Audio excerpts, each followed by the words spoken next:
हाय traders, मैं हूं हिजाबुल गफूर और आज बात करेंगे हम टाइप्स ऑफ एनालिसिस के ऊपर। आप लोग के इल्म में होगा कि आप लोग अक्सर यूज करते हैं फंडामेंटल एनालिसिस, जिस तरह टेक्निकल एनालिसिस और सेंटिमेंटल एनालिसिस, और वो चौथी जो है उसको क्वांटिटेटिव एनालिसिस कहते हैं। बात इनके ऊपर मुख्तसर करते हैं ताकि हमारा कॉन्सेप्ट क्लियर हो जाए।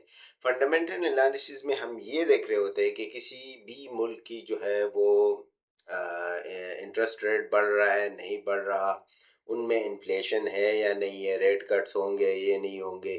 और इसमें इकोनॉमिक ग्रोथ को देखते हैं, इकोनॉमिक ग्रोथ में क्या कमी है पेशी है, उसके बाद जो है हम देखते हैं उसमें पॉलिटिकल स्टेबिलिटी है या नहीं है।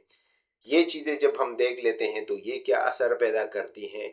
अगर वो डेटा उनके नेगेटिव उनकी तरफ आ रहा है तो उसका मतलब ये है कि वो करेंसी जो है वो वीक होगी और हम अगली करेंसी को जो है वो बाय करते हैं, और इस तरह वाइस वर्सा। अगर हम बात करते हैं टेक्निकल एनालिसिस की, तो टेक्निकल एनालिसिस डिपेंड करता है हिस्टोरिकल डेटा के ऊपर, ठीक है, आप लोग के इंडिकेटर्स के ऊपर, सपोर्ट रेजिस्टेंस के लेवल्स के ऊपर, पैटर्न्स के ऊपर, ठीक है, सप्लाई और डिमांड्स के ऊपर। ये तमाम चीजें होती है टेक्निकल में। और इसके साथ आप लोग देख रहे होते हैं मार्केट को एनालिसिस के तौर पे सेंटिमेंट एनालिसिस। जिस तरह हम न्यूज़ और सोशल मीडिया देखते हैं कि अगर किसी मुल्क के सरबराह ने कुछ बयान दे दिया, जिस तरह हम ट्रेड करते थे ट्रम्प के दौर में, 2016-17 की बात है, तो उस वक्त क्या होता था कि ट्रम्प एक ट्वीट कर देता था चाइना के खिलाफ और वो कोल्ड वार होती थी, और उसके बिहाफ पे जो है मार्केट जो है वो एक अजीब सा इम्पैक्ट पैदा हो जाता था उसमें, जिसको हम न्यूज इम्पैक्ट कहते हैं।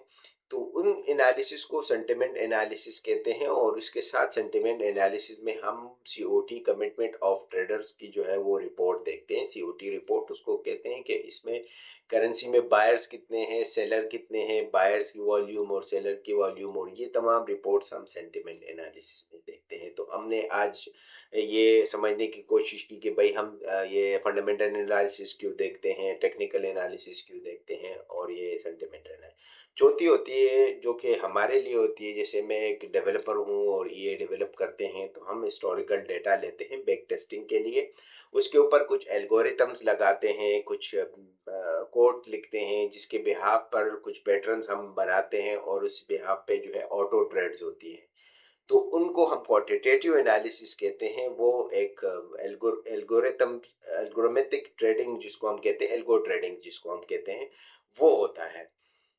तो ये चार किस्म की एनालिसिस होती हैं जो कि एक ट्रेडर को सपोर्ट करती हैं उसकी मतलब पोजीशन लेने में, उसकी डिसीजन लेने में।